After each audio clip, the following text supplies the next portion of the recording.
মানুষগুলোর মেহমানদারি করানোর জন্য আমি জান্নাতুল ফেরদাউস রেখে দিলাম। খালিদিনা ফিহা, যারা এখানে প্রবেশ করবে, লা ইয়াবগুনা আনহা হিওয়ালা, জীবনেও কোনোদিন তাকে বের করে দেওয়া হবে না, আর সে বের হতেও চাইবে না। এটা বাংলা অর্থ ছিল। এবার আমরা তাফসিরে প্রবেশ করছি। আপনারা আছেন না এখানে? আল্লাহ পাক প্রথম শব্দে জানিয়েছেন যারা ঈমান এনেছে। ঈমান এনেছে না ঈমান পেয়েছে?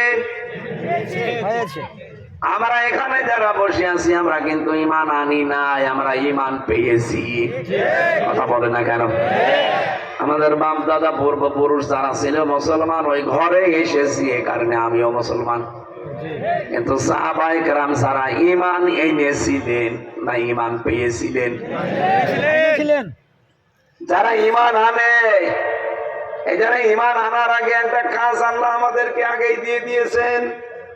আমরা যারা ঈমান আনতে চাই তাদেরকে আল্লাহ জানিয়েছেন, ফামাইয়াকফুরু বিত-তাগুতি ওয়া ইউমিন বিল্লাহ, কেউ যদি ঈমান আনতে চাও তাকে প্রথম হচ্ছে তাগুত ছেড়ে দেওয়া লাগবে।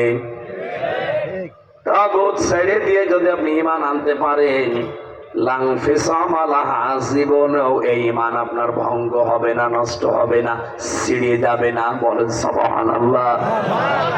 এবার আসেন তো, ঈমান আনতে হলে যে তাগুত ছেড়ে দেওয়া লাগে, তাগুত কি?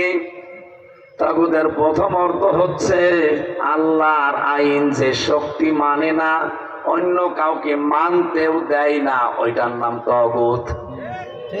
এরকম কিছুর সাথে যদি আপনার সম্পর্ক থাকে, আপনার ঈমান টিকবে না। অবস্থার পরিবর্তনে আপনার ঈমান নষ্ট হয়ে যাবে। ও বাংলার মুসলমানেরা তাকান, এই দেশে যারা তাগুত ছেড়ে দিয়ে ঈমান এনেছিল, ওই মানুষগুলো কিন্তু বিমানে বহু ঝড় ঝাপটা গেছে, কিন্তু তাকে বাতিলরা ডলাতে পারেনি।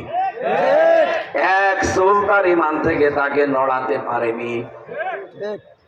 শিবিরের একজন সভাপতির নাম বলছে ঠাকুরগাঁও বাড়ি দেলাওয়ার হোসেন। আমার যাতে খুব বেশি হলেও ৬-৭ বছরের বড় হবে। এই মানুষটাকে ৫৭ দিন রিমান্ডে নিয়েছিল জালেমরা। তার গরম করে লাল করে ওর লজ্জাস্থানে ঢুকিয়েছে। পুরুষাঙ্গ নষ্ট হয়ে গিয়েছিল, পরবর্তীতে চিকিৎসার মাধ্যমে আবার আল্লাহ ফেরত দিয়ে দিয়েছে। এই মানুষটাকে এত দিন কষ্ট দেওয়ার পরেও জালেমরা তার এক চুলও নড়াতে পারে নাই। আল্লাহ বলেন, ঈমান আনতে চাইলে আগে তাগুত ছেড়ে দিয়ে ঈমানের দাবি করো, তাহলে এটা টিকে থাকবে। বাংলাদেশে বহু মানুষকে আমরা দেখেছি, বহু আলেম পর্যন্ত ঈমানের দাবি করে, কিন্তু তারা ঈমান আনার আগে তাগুত ছাড়ে নাই। এই যে ফরিদউদ্দিন মাসুদ, লোকটা জ্ঞানী মানুষ, ঈমানের দাবি করতো তাগুত ছেড়ে না দিয়ে আরো তাগুতের সাথে সম্পর্ক রেখে। এই জন্য দেখেন অবস্থা পাল্টিয়েছে, সেও পাল্টিয়ে গেছে। এখন তারা বাতি দিয়ে খুঁজেও পাওয়া যাচ্ছে না, টর্চ লাইট মেরেও। এক কথা বলছে না কেন? কিন্তু যারা ঈমান এনেছিল, যেই মানুষগুলো তাগুত ছেড়ে দিয়ে, তারা কিন্তু আর গোপনে নেই। তাকান আপনি, তাদের সব জায়গায় দেখতে পাবেন। যেন আমাদের উচিত হচ্ছে ঈমান আনতে হলে তাগুত ছেড়ে দেওয়া লাগবে না, তাগুতের সাথে মিল করে।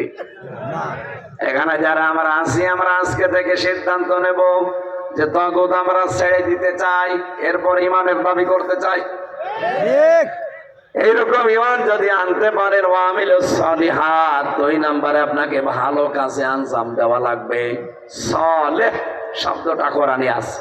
সালেহ মানে কি? আমরা এখানে যারা আছি অন্তত সবাই এক বাক্যে বলবেন, সালেহ মানে নেক কাজ, সালেহ মানে সৎ কাজ না। আধুনিক ব্যাখ্যায় সালেহ মানে যোগ্য। সালেহ মানে কি? বলেন বলেন। আপনাকে যোগ্যতা সম্পন্ন মানুষ হওয়া লাগবে। এই বাংলাদেশে অনেক দল কাজ করছে তাদের কর্মীদেরকে যোগ্য করে তোলার জন্য। আপনি কয়েকটা দলের ভেতরে দেখবেন তাদের কর্মসূচি এইটা, একেবারে প্রাথমিক জায়গা থেকে আপনারা তুলে যোগ্য করে গড়ে তুলবে। আপনি যে লাইনে যেতে চান ওই লাইনে আপনাকে তৈরি করবে। আপনি যদি চিকিৎসা বিভাগে যেতে চান, ডাক্তার হিসাবে আপনাকে দুর্নীতি মুক্ত এবং যোগ্য ডাক্তার গড়ে তুলবে। এই যে রাজশাহীর ডাক্তার ফাতেমা সিদ্দিকা, এই কথা বলছে না কেন? ফরিদপুরের ডাক্তার শাহিন জব্দার, খুলনার ডাক্তার মতিয়ার রহমান, এই মানুষগুলোকে গড়ে তোলা হয়েছে শুধুমাত্র দুর্নীতি মুক্ত না, এরা যোগ্য। সেই বিভাগে ওরা কাজ করছে, ওই বিভাগটাকে তারা দুর্নীতি মুক্ত এবং যোগ্যতার সাথে চালাচ্ছে। এরকম মানুষ যদি বাংলাদেশে 1628টা আমরা পাই, এ দেশটা আবার দাঁড়িয়ে যাবে ইনশাআল্লাহ।